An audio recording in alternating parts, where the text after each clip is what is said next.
Hey, it's Micah with Easton. This week, we're going to try and give a mom with 2 kids a better backyard. What started out as a $23,000 job actually escalated to a $27,000 job.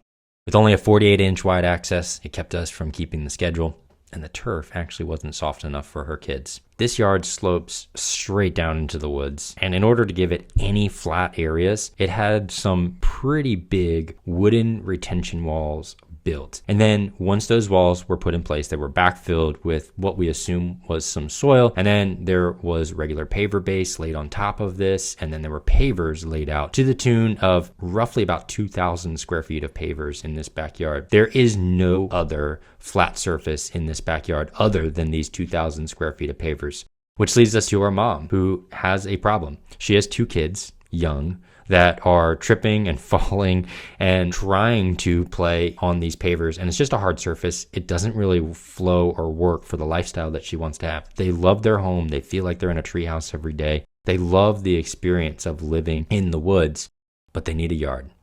When I first started my conversation with mom, we explored 2 main ideas. One, put a different type of paver back in this yard, but create a place for some river rock or some pea gravel that the kids could play in. So kind of like a sandbox of sorts. So that was our first idea. Better pavers, level, and then a sandbox. Second idea we came up with was, what if we took out all these pavers and we put some synthetic turf back in this place?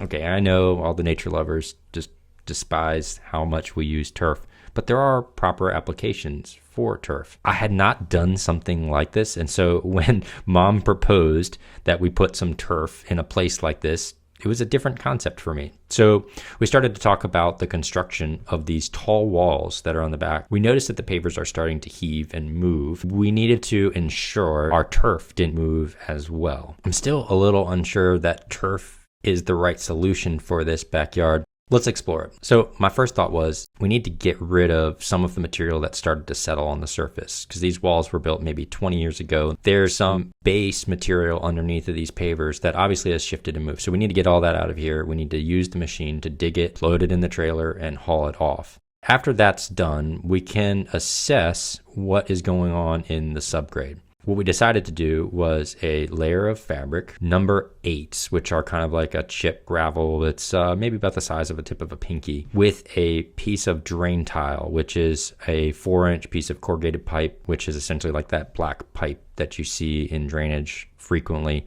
that has some slots in the side of it. And what those slots do is they allow moisture in the gravel to get into this pipe, and then the pipe takes it off to your destination. So we excavated, installed fabric, installed our gravel, installed our pipe, and then we connected all of this pipe to a exit on the side of the patio that was already existing. And the idea behind putting this drain is that any moisture that goes through our turf, any water that comes and lands on the top of this wall, it has an opportunity to escape without actually going through the wall. When the moisture goes through the wall, it tends to take little fragments of the soil with it, and that's what we wanted to avoid. If the moisture is taking fragments of soil with it, over time this patio will end up settling even more, and then our turf will kind of be a quasi solution and won't last as long as we want it to. I was excited about this solution that mom had come up with. I mean, I love turf, but this was really mom's idea of a way to protect her kids' heads from hitting pavers over and over again. I have 4 kids myself, and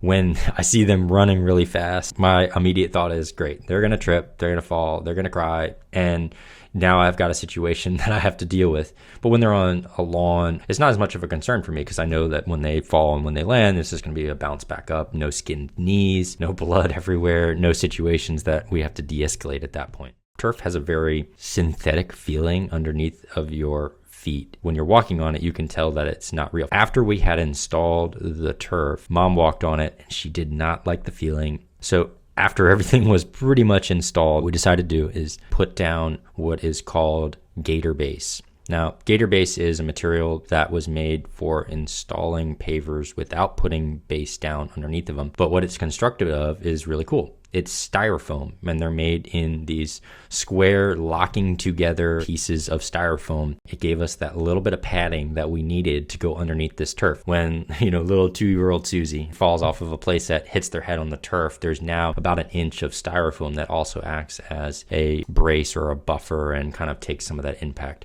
and it actually ended up being a really awesome solution, but it did raise the price of the overall project. With the softness issue on the turf resolved, the access was another big hurdle that actually set us back. It was something that I didn't actually assess as a major issue going into this job. Now, this didn't cost the homeowner any extra because this was an oversight on my part, but it is something that I should have thought about before we even got into the job. There is a narrow set of stairs leading to this raised patio, and we had to get our machine because of that access point and getting materials through that one narrow access point. It was a problem the entire project.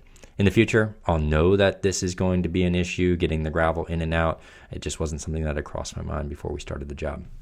You might be wondering how I came up with $23,000 price tag for this job. It's about 735 square feet of pavers that Mom wanted to switch to turf. And here's how it breaks down. Turf, believe it or not, only costs a few dollars a square foot. So most of this cost goes into the labor of actually creating and laying and making the seams of the turf. It's roughly about $10 a square foot.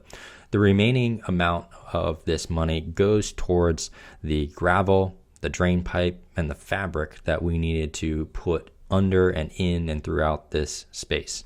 There was a couple other things that we tackled while we're on site as well.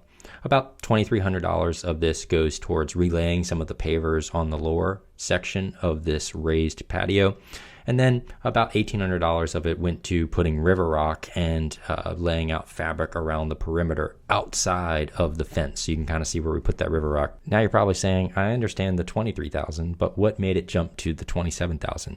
Well, it was that Gator base, that foam board that we put underneath the turf. That cost $2,768.60, which we charged directly to the client. We also asked Mom if it was okay for us to charge $600 extra in labor for installing that. She agreed. They had no problem with it, and it made sense because they did want that extra bit of padding. As you can see, there was one little surprise that I included in this space, a little putting green off to the side. When I was talking with Dad when we first talked about this space and we're figuring out what it could look like, I had this harebrained idea. Why don't we put a little putting green right in here so we can just chip around, putt around, and have a good time. As you can see, this space is phenomenal. It is exactly what they needed.